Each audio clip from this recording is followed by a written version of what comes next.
자, 여러분 반갑습니다. 박규쌤 거꾸로시 오늘 네 번째 시간 시작해 보도록 합시다. Let's go.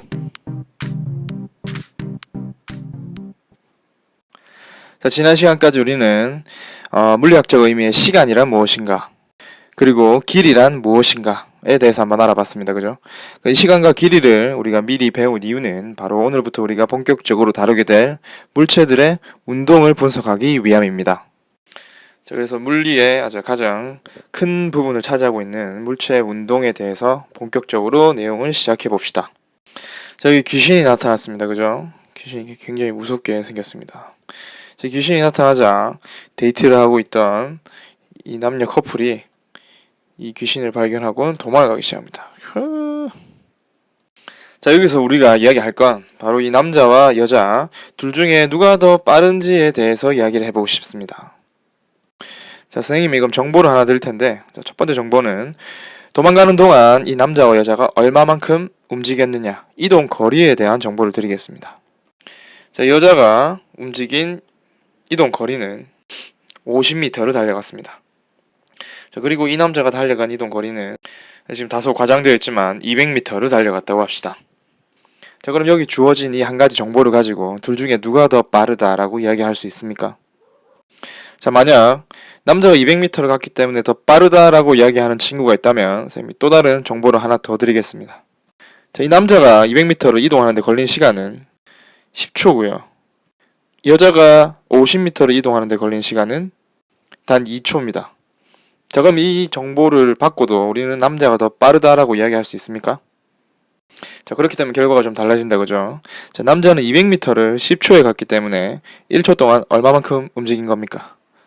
그렇죠. 1초에 20m를 움직였고, 이 여자는 50m를 2초 만에 갔기 때문에 1초 동안 얼마를 움직였습니까? 그렇죠. 25m를 움직였다, 그죠? 그럼 남자와 여자 둘 중에 빠른 쪽은 어느 쪽이다? 바로 여자가 더 빠르다라고 이야기할 수 있습니다. 물체의 빠르기를 비교하기 위해서는 방금 전에 말씀드린 이 두 가지 정보가 필요합니다. 바로 시간과 이동 거리입니다. 그래서 우리가 첫째 시간, 둘째 시간 동안 시간과 거리란 무엇인지에 대해서 우리가 깊게 한번 다뤄본 것이었고요. 자, 그럼 물체의 빠르기에 대한 내용을 한번 정리해 보도록 합시다. 자, 첫 번째 개념은 바로 이동 거리와 변위에 대한 개념입니다. 자, 아까 줄여놨던 귀신을 다시 한번 데려왔습니다. 자, 이 귀신이 움직입니다. 어느 쪽으로 움직이느냐? 오른쪽으로 움직입니다. 이렇게 움직이겠죠? 자, 그럼 이때 이 귀신이 이동한 이동 거리는 100m를 움직였습니다. 자, 여기서 그치지 않고 귀신은 다시 왼쪽으로 절반만큼은 움직입니다. 50m를 움직인 것이죠. 자, 그럼 이동 거리와 변위를 한번 알아봅시다. 자, 먼저 이동 거리란 무엇이냐? 이 귀신이 움직인 총 이동한 경로의 길이를 이동 거리라고 합니다. 자, 이 귀신은 오른쪽으로 100m를 갔다가 다시 왼쪽으로 50m로 왔습니다. 그죠? 그러면 총 이동 경로의 길이는 얼마다? 네, 150m가 되는 것이죠. 하지만 변위는 다릅니다. 변위의 뜻은 위치가 처음 위치에서 나중 위치로 얼마만큼 변했느냐, 변한 위치를 의미합니다. 귀신이 오른쪽으로 100m를 갔다가 다시 왼쪽으로 50m를 돌아왔기 때문에 처음 위치와 나중 위치를 비교해보면 귀신의 위치는 오른쪽으로 50m만큼 변했습니다. 그죠? 그러면 변위에서는 그냥 이렇게 50m만 적어주면 안됩니다. 어느 방향으로 위치가 변했는지를 나타내야 되기 때문에, 자, 방향을 정하는 방법은 뭐 여러가지가 있겠지만 많이 사용하는 게 오른쪽으로 우리가 플러스로 잡았다 하면 그 반대 왼쪽은 마이너스로 잡는 이런 방법을 많이 씁니다. 자, 그러면 오른쪽으로 50m로 움직였기 때문에 이 귀신의 변위는 플러스 50m가 되는 것이죠. 자, 좀 더 응용해 봅시다. 자, 만약 귀신이 여기서부터 더 움직여서 처음 위치로 돌아왔다고 합시다. 자, 그럼 이때 귀신의 총 이동 거리는 얼마입니까? 네, 그렇죠. 오른쪽으로 100m, 왼쪽으로 100m로 움직였기 때문에 이동 거리는 200m가 될 것이고, 자, 변위는 처음과 나중 위치가 같기 때문에 변위는 0이 되겠죠. 자, 이 변위와 이동 거리의 개념을 이용해서 여기에 시간의 개념을 추가를 한 게 바로 빠르기를 나타내는 속력과 속도입니다. 자, 속력을 계산하는 식은 걸린 시간분의 이동 거리로 계산하고, 자, 여기서 중요한 거 단위는 미터 per sec를 사용합니다. 자, 이 단위의 의미를 한번 살펴봅시다. 자, 만약에 어떤 물체가 10m를 이동했는데 걸린 시간이 2초라고 합시다. 그럼 이때 속력을 한번 구해봅시다. 자, 2초분에 10m가 되겠죠? 자, 약분을 해주면 자, 1초분에 5m입니다. 자, 이 시간에 모든 개념이 다 담겨 있습니다. 이 물체는 1초 동안에 5m를 움직인다는 뜻이죠. 자, 이걸 좀 간단하게 이제 써주면 5m 이 나누기를 per로 옆으로 바꾸고 1을 빼고 초만 했겠습니다. 그래서 5m per sec의 의미는 이 물체는 1초 동안에 5m를 움직였다 라는 뜻이 되겠죠. 자, 속도도 이 속력과 크게 다르지 않습니다. 다만 하나 차이가 나는 건 걸린 시간분의 이동 거리가 아니라 변위로 계산이 된다는 겁니다. 자, 변위는 처음과 나중에 변한 위치였죠, 그죠? 그래서 이 속도는 빠르기뿐만 아니라 얘가 어느 방향으로 움직였느냐까지 정보도 포함하고 있습니다. 자, 마찬가지로 단위는 미터 per sec를 사용합니다. 자, 근데 여기서 한 가지만 짚고 넘어갑시다. 자, 우리가 지난 시간에 배운 그래프를 한번 사용해서 어떤 물체의 운동을 한번 표현해 보겠습니다. 자, 가로축은 시간, 초를 의미하고요. 자, 세로축은 기준점으로부터 물체의 위치, 단위는 미터를 사용합니다. 한 4초까지만 물체의 운동을 살펴보고요. 40m로 움직이는 동안 물체가 어떻게 움직였는지 한번 봅시다. 자, 처음에 물체는 1초 동안 10m로 움직였고요. 다음 1초간은 20m를 움직였습니다. 자, 그 다음은 2초 동안 물체가 10m 움직였습니다. 자, 0에서 4초까지 물체가 움직이는 동안 물체의 속력이 두 번 변했습니다. 그죠? 여기에서 나오는 개념이 평균 속도와 순간 속도가 나오는데 순간 속도는 이 녀석들의 그 순간순간의 빠르기를 나타내는 값입니다.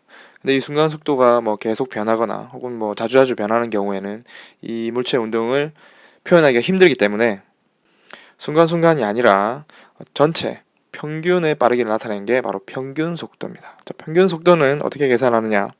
지금 여기서 물체가 움직이는데 총 걸린 시간이 4초다, 그죠? 그러면 4초분에 물체가 움직인 총 변이값은 얼마죠?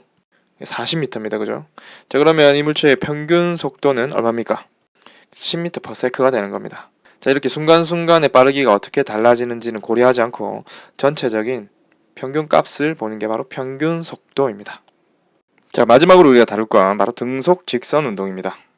자, 등속 직선 운동은 여기 나와 있듯이 등속, 빠르게 일정하고 직선, 방향도 일정한 그러한 운동을 등속 직선 운동이라고 합니다. 자, 이 등속 직선하는 물체의 운동을 그래프로 한번 나타내 봅시다. 자, 귀신이 너무 식상하니까 사람 데려왔어요. 자, 이 사람이 일정한 속력으로 일정한 방향으로 움직입니다. 자, 여기서 이만큼. 자, 만약 5m를 1초 만에 움직였다면 이 사람의 운동은 이렇게 표현할 수 있겠죠. 이렇게. 자, 이건 직선입니다. 자, 이 사람은 처음으로 다시 데려와서 다시 한번 1초 동안 운동을 시켜보겠습니다. 자, 이번엔 좀 지쳐가지고 1초 동안 움직였는데 요만큼 움직였습니다. 자, 3m를 1초 동안 움직였다고 합시다. 자, 그럼 이 사람의 운동은 3m만큼 움직였고 이걸 1초 동안 움직였기 때문에 이런 식으로 그래프가 그려지게 되겠죠. 자, 그럼 여기서 알 수 있는 게 뭐냐? 자, 이 파란색과 빨간색을 봅시다. 자, 1초 동안 3m를 움직인 게 빠릅니까? 5m를 움직인 게 빠릅니까? 그렇죠. 5m를 이동한 쪽이 당연히 빠르다, 그죠? 그럼 다르게 질문해 보겠습니다. 이 더 빠른 쪽은 그래프의 기울기가 더 큽니까? 작습니까? 그렇죠. 기울기가 더 크다, 그죠? 그럼 여기서 우리가 알 수 있는 건 이 위치 시간 그래프에서 이 그래프의 기울기는 바로 속도를 의미한다는 거. 그래서 기울기가 가파르면 가파를수록 이 물체는 더 빠르게 움직인다는 것입니다. 자, 그 다음에 이번에는 속도 시간 그래프를 한번 가져왔습니다. 그죠? 자, 지금 등속 직선 운동하는 물체의 그래프를 나타내야 되기 때문에 등속 직선, 속도 일정하다, 그죠? 그래서 이 물체의 그래프는 이렇게 그릴 수가 있을 겁니다. 그죠? 자, 그럼 여기서 알고자 하는 건 무엇이냐? 바로 이 그래프의 아래 넓이, 면적이 의미하는 게 과연 무엇인가 하는 겁니다. 자, 아까 속도 계산하는 공식 기억납니까? 자, 걸린 시간분의 변이다, 그죠? 자, 이 식을 조금 바꿔보겠습니다. 자, 이걸 변이에 대해서 한번 정리해보죠. 그럼 이제 걸린 시간이 1로 넘어가겠죠? 자, 속도 곱하기 걸린 시간입니다. 자, 우리 예전 중학교 때 뭐 거리는 속력 곱하기 시간, 거속시 막 이런 거를 이렇게 외웠을 수도 있는데 자, 그렇게 공식을 외우는 것보다는 이게 처음에 정의로부터 어떻게 유도가 되는 건지 이렇게 되새김질 하면서 공부하는 걸 추천해 드립니다. 자, 여튼 변이는 속도 곱하기 걸린 시간, 이런 식이 나왔습니다. 그죠? 그럼 다시 도형으로 더 들어갑시다. 자, 직사각형의 넓이 어떻게 구합니까? 네, 가로 곱하기 세로입니다. 자, 그럼 여기서 이 그래프에서 가로축이 의미하는 게 뭐죠? 네, 걸린 시간입니다. 그 다음에 세로축이 의미하는 게 뭡니까? 그렇죠, 빠르기, 속도가 됩니다.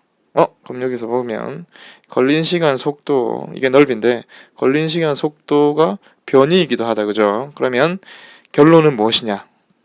이 속도 시간 그래프에서 그래프의 아랫 넓이는 변위, 바로 물체가 얼마만큼 움직였는가를 나타내는 값이 된다는 겁니다. 자, 오늘 좀 내용이 좀 많았다. 그죠? 그래서 가속도는 다음에 따로 한 차씩 정리할 생각이고, 오늘은 이동거리와 변이, 속력과 속도, 그리고 등속 직선 운동, 자, 이런 것들을 그래프와 연결하여서 한번 이해를 해보았습니다. 그죠? 수업 시간에 봅시다.